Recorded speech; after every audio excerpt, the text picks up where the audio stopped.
Pois bem, meus irmãos, nesta noite nós vamos considerar alguma coisa sobre o texto da palavra de Deus. Eu gostaria que todos nós pudéssemos abrir as nossas Bíblias.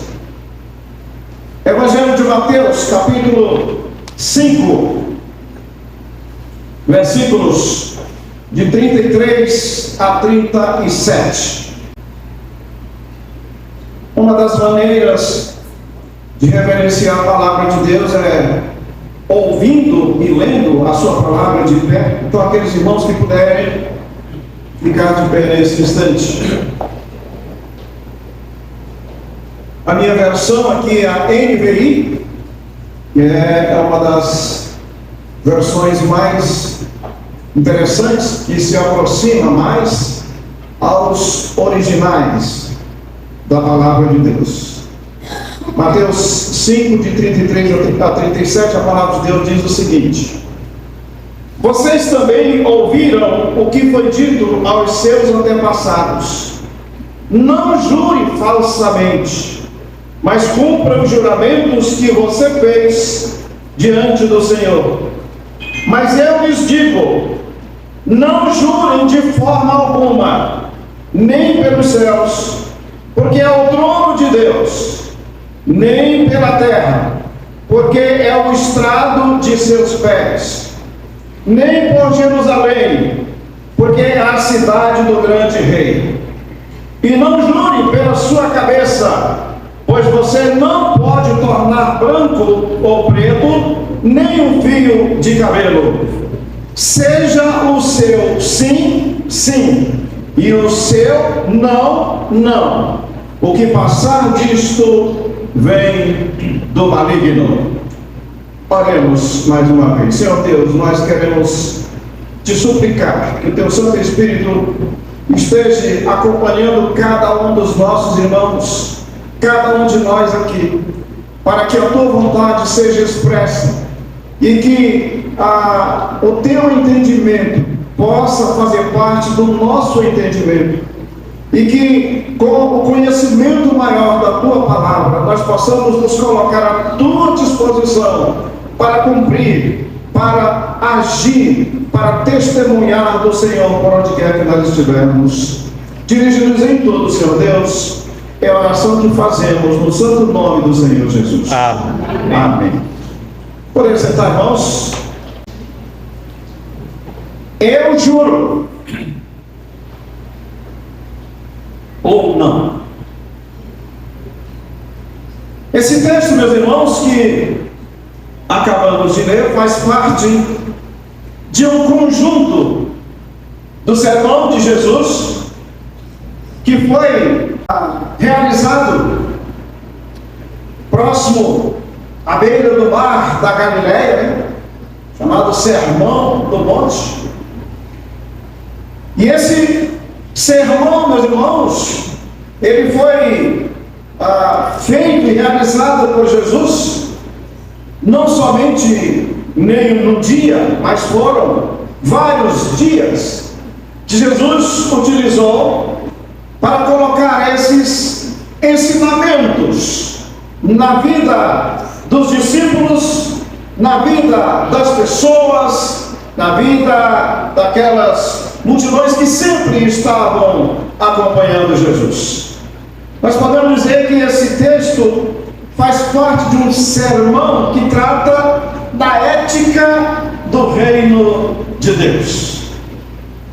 Jesus, ele tinha uma preocupação muito grande para trazer uma orientação sadia em todos os aspectos, em todas as facetas da vida cristã.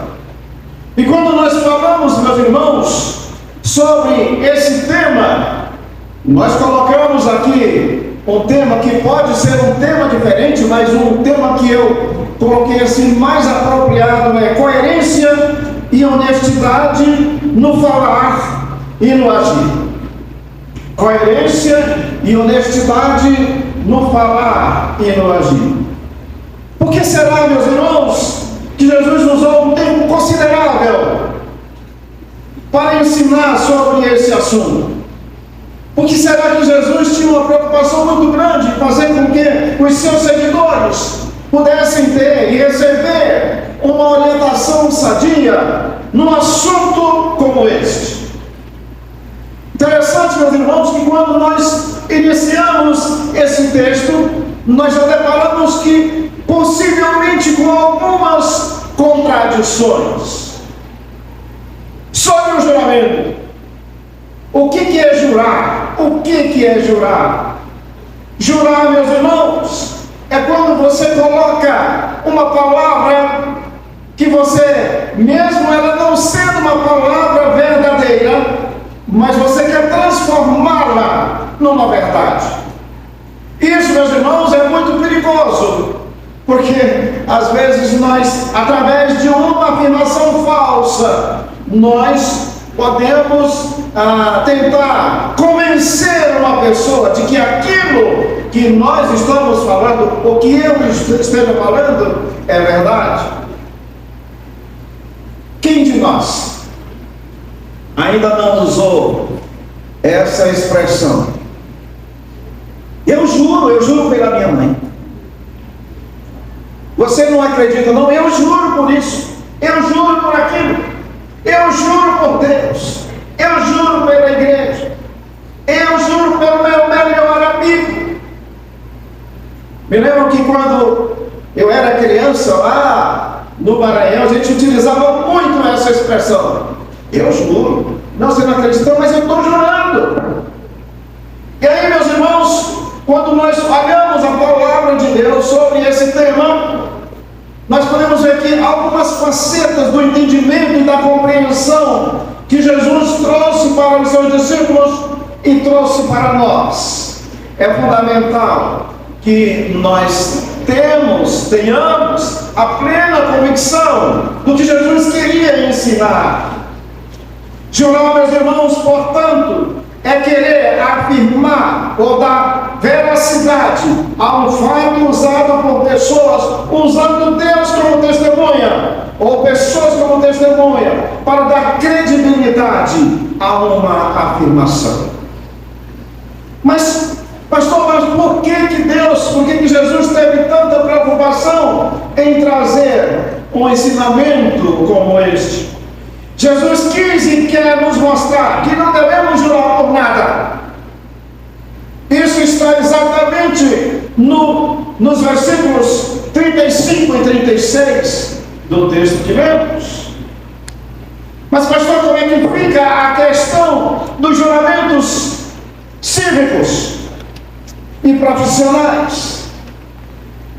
Como é que fica, por exemplo, os juramentos que o presidente da República tem que fazer quando ele toma posse? Tem valor legal, tem valor jurídico, tem valor cívico ou não? Como é que fica o juramento de um médico quando ele se forma, em que ele precisa fazer um juramento sobre as atividades profissionais, sobre as atribuições que ele vai desenvolver? Como é que fica o juramento de um policial quando ele toma posse, que tem que fazer um juramento de humanidade, de responsabilidade e de compromisso com a sociedade? Eu me lembro que no dia 3 de agosto de 77, quando eu tomei posse na polícia em Brasília, eu fiz o juramento. Juramento de responsabilidade, de lealdade, de compromisso com as atribuições da função em que eu estava me propondo a desempenhar. Como é que fica o juramento de um advogado? Como é que fica o juramento, e agora falando, envolvendo a eclesiologia, o juramento de um pastor? E assim sucessivamente, meus irmãos. Todas as profissões liberais ou não, têm o seu juramento. Mas será que se Jesus estava falando sobre isso? Claro que não. Claro que não. Mas até muitas vezes, meus irmãos, Esses juramentos que são legais, que são cívicos, que são importantes, eles deixam a desejar. Pessoas falhas, pessoas que fazem um falso juramento e que termina trazendo grande decepção para a sociedade. As pessoas, meus irmãos, honestas, elas não precisam recorrer a juramento. Nossa palavra deve ser firme, segura e confiável. Por isso que nós temos como exemplo maior a pessoa de Jesus. Por que Jesus sempre tinha e demonstrava autoridade naquilo que ele falava? Não era simplesmente porque ele era filho de Deus, não. Mas porque tudo aquilo que ele falava, como ele se expressava, como ele agia, ele fazia tudo em consonância com a obediência maior ao seu Pai, Deus. E essa palavra de Jesus sempre era uma palavra de poder, sempre era a verdade, sempre era uma palavra que realmente merecia respeito e obediência. E assim também, meus irmãos, nós devemos agir. Então, as pessoas honestas, se eu sou honesto, se eu sou sincero, se eu sou leal a um Deus Todo-Poderoso, eu não preciso jurar nada. Existe um provérbio que diz: você não pode impedir que uma pessoa fale mal de você,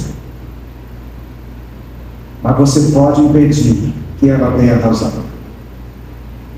Quando isso acontece? Quando sempre eu me proponho a fazer, a falar aquilo que é a verdade. Se eu faço as coisas, se eu falo as coisas, se eu vivo as coisas em consonância com a vontade de Deus, eu não tenho necessidade de criar subterfúgios, eu não tenho necessidade de mentir. E a mentira, meus irmãos, ela está tão escancarada que até no meio jurídico está difícil você colher determinadas provas para solução de inquéritos e outras coisas mais. Por isso, alguns anos atrás, foi criado a delação premiada. Principalmente no advento da Lava Jato, foi criada a delação premiada. Qual é o objetivo? Forçar ou mostrar às pessoas que elas, falando a verdade, elas têm ou alcançam algum benefício. Foi uma maneira que as autoridades encontraram para que as pessoas não mentissem tanto, não falassem tantas inverdades. Aliás, meus irmãos, nós estamos vivendo em um mundo em que uma palavra de origem inglesa chamada fake news, ela se faz presente em todos os lugares. E cabe realmente a nós, como crentes em Jesus, como servos, como pessoas dependentes de Deus, saber discernir aquilo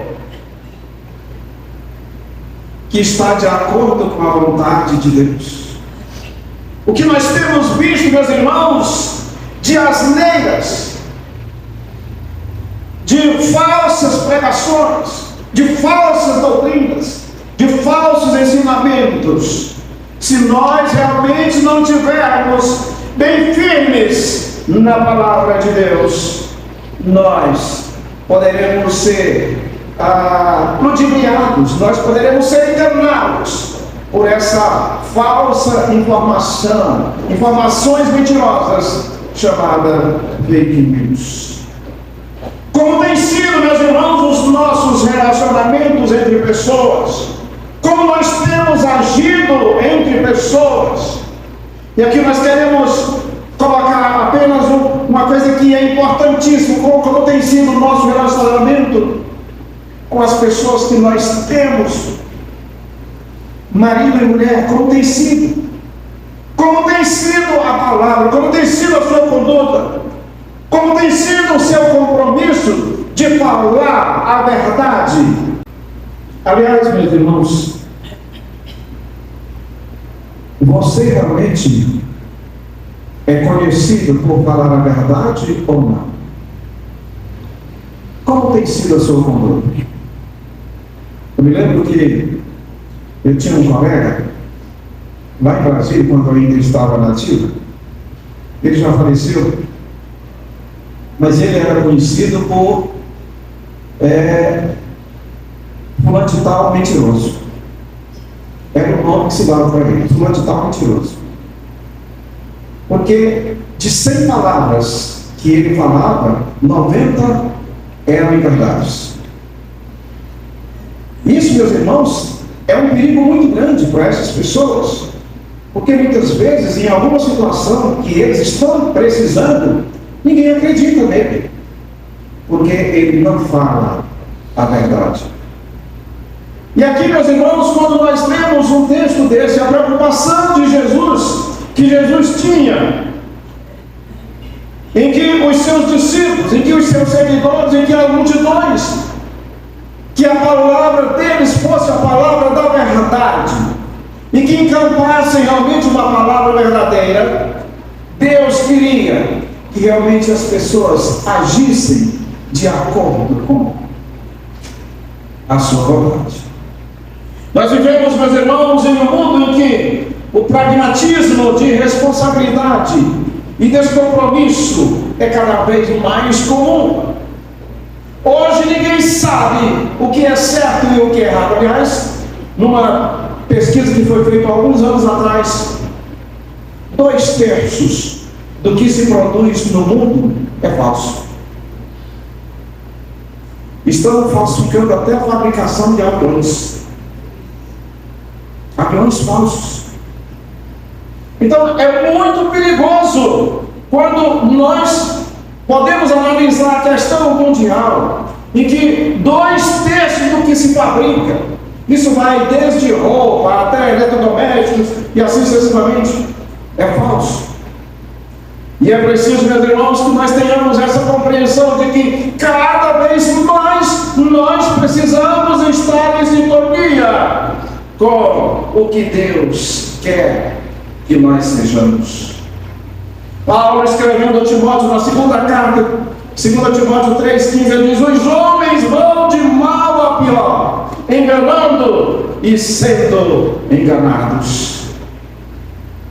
E nós podemos perceber isso, não é verdade?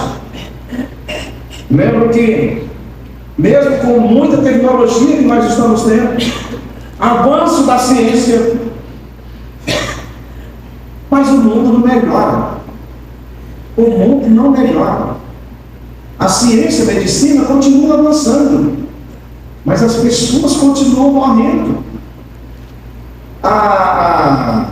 Todas as áreas, a tecnologia, a internet, mas o mundo continua piorando. E o apóstolo Paulo, ele foi bastante inspirado por Deus quando ele escreveu isso. Os homens maus vão de mal a pior, enganando e sendo enganados. Mas, meus irmãos, é interessante que a necessidade que nós temos de estarmos fazendo sempre a vontade de Deus. Em Êxodo capítulo 20, versículo 7, na explanação dos 10 mandamentos, a palavra diz: não tomarás o nome do Senhor teu Deus em vão, porque Ele não terá por inocente aquele que tomar o nome do Senhor em vão. A santidade de Deus, ela não é para ser usada de forma irreverente, ela não é para ser usada sem respeito, ela é para ser usada com dignidade, com adoração. E às vezes, meus irmãos, nós vemos tantas pessoas querendo servir a Deus, mas de forma errada, de forma descompromissada, de forma irresponsável. É interessante, meus irmãos, que nós tenhamos que entender que tudo isso que a palavra de Deus nos ensina é para que nós caminhemos de forma trazendo e realizando uma verdadeira adoração. Entretanto, meus irmãos, quando o apóstolo Paulo, ele fala em Romanos 1:9, em Gálatas 1:20, também ele coloca como fiador de Deus, mas pastor, mas você não está entrando em contradição. Não. O apóstolo Paulo, ele mostra aqui, e ele coloca diante de Deus, testifico que não minto, a palavra de Paulo. Ele queria mostrar que ele não mentia, estava falando a verdade. E é isso, meus irmãos, que nós precisamos nos preocupar em falar a verdade. Falar a verdade para todas as pessoas. Mostrar ao mundo que Jesus é o Filho de Deus. Que Jesus é Deus. Que Jesus é o nosso Salvador. E aqui Paulo ele teve essa preocupação. Deus é testemunho de que eu não minto. Quando nós falamos a verdade, nós não temos problema de consciência. Quando nós falamos a verdade, com certeza, meus irmãos, Deus está sempre disponível a abrir o coração das pessoas. E que o Espírito Santo, que é o que convence, ele é capaz de fazer com que as pessoas abram o seu coração para aceitar a Jesus. Quantas vezes, meus irmãos, nós não somos confiáveis, porque a palavra que sai da nossa boca não reflete um sim, ou não reflete um não, que agrada a Deus. E já pensou nisso, meu irmão? Já pensou quantas vezes você foi falso diante de Deus? Quantas vezes você foi incrédulo diante de Deus? Quantas vezes você deixou as oportunidades escaparem, porque você foi omisso em falar de Deus, em testemunhar de Deus? Toda palavra verdadeira, meus irmãos, ela se origina em Deus. O que estiver fora disto é de procedência maligna, conforme o próprio texto que nós lemos diz. Você e eu, meus irmãos, temos sido fiéis ao sim que damos a Deus? Como tem sido a sua conduta? Como tem sido a minha conduta? Interessante que quando nós falamos de Jesus para as pessoas, para o público, a primeira coisa que nós temos que ter como exemplo é o nosso testemunho, o meu testemunho. Sempre quando pregamos para as pessoas, nós pregamos também para nós mesmos. A palavra de Deus que é trazida às pessoas, é trazida a mim também. E uma coisa que sempre nós estamos falando, pode ser o melhor pregador, pode ser o melhor pastor, pode ser o melhor professor. Se o que ele falar não estiver em sintonia com a palavra de Deus e não estiver em sintonia com a vida de quem fala, não tem valor nenhum. E é por isso que nós temos que ter essa sensibilidade, cada irmão aqui, porque cada irmão aqui é um professor, cada irmão aqui é um pregador, é uma testemunha ocular do que Jesus fez na sua vida. E é isso, meus irmãos, que é importante no ensino de Jesus. Portanto, meus irmãos, o que Jesus queria fazer com que, nesse ensino que ele trouxe aos discípulos e aos seus seguidores, é que nós estivéssemos sempre, todas as nossas palavras, aquilo que eu falo, tem que ser valor, tem que ter valor diante de Deus. Finalmente, meus irmãos, nós queremos O salmista, em Salmo 15, versículo 1 e 2, ele abre uma excelente oportunidade na morada de Deus. E o salmista fala: Senhor, quem habitará no teu santuário? Quem poderá adorar no teu santo monte? Aquele que é íntegro em sua conduta e pratica o que é justo e que de coração fala a verdade. Queridos irmãos, nós estamos realmente falando a verdade? Nós estamos cumprindo o sim de Jesus? Ou nós estamos nos submetendo também ao não de Jesus? Como tem sido a influência da minha palavra diante das pessoas? Você já se aproximou de alguém em que você não se sente bem perto dela? Está chegando fulano de tal. Já aconteceu isso com o irmão? Já aconteceu isso com você? Agora vejamos o contrário. Será se tem alguém ou pessoas que ao se aproximarem de você não se sente bem com a sua presença? Qual é a palavra, meus irmãos, que nós estamos influenciando as pessoas que nos cercam?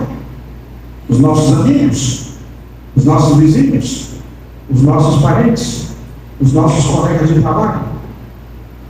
A palavra que eu falo tem sintonia com a palavra de Deus ou não? Essa palavra, ela precisa influenciar pessoas. Ela precisa estimular pessoas. Essas pessoas precisam também ver em nós exemplos vivos daquilo que Deus quer que aquela pessoa faça diante de Deus. Portanto, meus irmãos, que as nossas ações serão acompanhadas das nossas palavras, e as nossas palavras também sejam acompanhadas das nossas ações. E assim, com certeza, nós nos tornaremos mais sensíveis e receptivos na vida de outras pessoas. Que a palavra de Deus trazida nesta noite aos nossos corações, através de Jesus, escrevendo aos discípulos, escrevendo à multidão daquele tempo, possa refletir positivamente na nossa vida. Que Deus nos abençoe. Amém.